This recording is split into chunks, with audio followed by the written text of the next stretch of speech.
प्रधानमंत्री जी को ये बताना चाहिए, पीएम केयर्स के नाम पर हजारों करोड़ रुपए आपने इकट्ठा किया। वो हजारों करोड़ कहां गया? वो पैसा किस काम में आपने लगाया? उस पैसे को आपने कहा था कि हम कोरोना की महामारी में लगाएंगे। उस पैसे को आपने कहा था कि हम इस देश में कोरोना से लड़ने का इंतजाम करेंगे। कहां है ऑक्सीजन बेड? कहां है वेंटिलेटर बेड? कहां है इस देश को कोरोना से बचाने की मुहिम? उस पीएम केयर्स की मैंने असलियत बताई थी, उससे 1100 वेंटिलेटर गए, जिसमें से 90-95% वेंटिलेटर खराब पड़े हुए हैं राजस्थान के अंदर। पीएम केयर्स में जो पैसा इस देश की जनता ने आपको दिया, बड़े बड़े पूंजीपतियों से आपने लिया, चीन की कंपनियों से आपने लिया, उस पैसे में भी दलाली और भ्रष्टाचार हुआ। वो पैसा भी भ्रष्टाचार की भेंट चढ़ गया। कोरोना पीएम केयर्स के नाम पर जो पैसा इकट्ठा किया गया, उसमें भी धांधली और घोटाला किया गया। उस पैसे का इस्तेमाल भारतीय जनता पार्टी विधायकों को खरीदने और चुनाव को लड़ने में लगाया। आपने 10-10 करोड़ रुपए 2 साल की सांसद निधि काट ली सांसदों की, जो उनके क्षेत्र के विकास के लिए थी। वो 10-10 करोड़ रुपए कहां खर्च किया प्रधानमंत्री जी? आपने 8000 करोड़ रुपए का हवाई जहाज खरीद लेते हैं आप अपने लिए, लेकिन इस देश की जनता के लिए एक ऑक्सीजन का सिलेंडर और वेंटिलेटर उसके लिए नसीब नहीं है।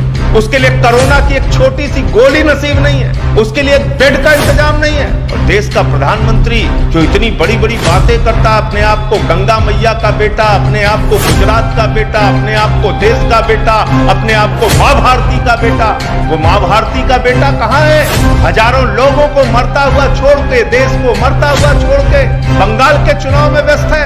आज देश आपसे सवाल पूछ रहा है, प्रधानमंत्री जी, आपने 6 करोड़ वैक्सीन 84 देशों को क्यों बांट दी ऐसे समय में जब देश की जनता मर रही है? इस देश के लोगों का टीकाकरण कराना जरूरी था।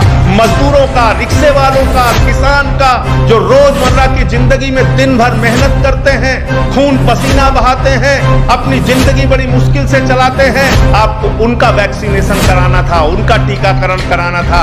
आप पाकिस्तान का टीकाकरण करा रहे हैं, आप कनाडा का टीकाकरण करा रहे हैं, आप पूरी दुनिया का टीकाकरण करा रहे हैं, और हिंदुस्तान की जनता आज शमशान में लाशों की कतारें लगाकर इंतजार कर रही है। ये है हकीकत, ये है असली चेहरा आपका।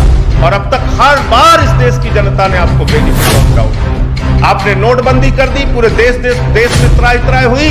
जनता ने कहा ठीक है, नीयत साफ रही होगी, तरीका गलत था, कुछ भी कह के आपको माफ किया।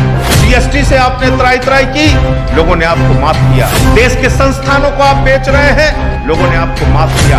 अपने 2 पूंजीपति मित्रों के नाम आपने इस देश को नीलाम कर दिया, देश ने आपको माफ किया। लेकिन आज गुजरात से लेके बंगाल तक, केरल तक, उत्तर प्रदेश तक, बिहार तक पूरा देश इस कोरोना की महामारी से कराह रहा है। शमशानों में लाशें बिछी हुई हैं, और आज इस देश को अनाथ छोड़ के, आइसोलेशन में छोड़ के आप बंगाल के चुनाव प्रचार में लगे। मैं तो कल्पना भी नहीं कर पा रहा हूं कि देश का एक मुखिया, देश का एक प्रधानमंत्री ऐसे महामारी, ऐसे आपदा, ऐसे त्रासदी के समय में देश को ऐसे अनाथ कैसे छोड़ सकता है? मैं तो कल्पना नहीं कर पा रहा हूं कि सूरत से जो तस्वीरें आ रही हैं, अहमदाबाद से जो तस्वीरें आ रही हैं, उत्तर प्रदेश के लखनऊ से जो तस्वीरें आ रही हैं, वाराणसी के हरिश्चंद्र घाट से जो तस्वीरें आ रही हैं, उसको देखकर कोई देश का प्रधानमंत्री अपना मुंह कैसे मोड़ता है? हिसाब दीजिए पीएम केयर्स का, हिसाब दीजिए सांसद निधि का, जो 10-10 करोड़ रुपए सांसदों का लिया गया, वो पैसा कहां लगाया गया? कितने वेंटिलेटर, कितने ऑक्सीजन, कितने सैनिटाइजर, कितने पीपीई किट आपने खरीदे? हिसाब दीजिए एक एक चीज का।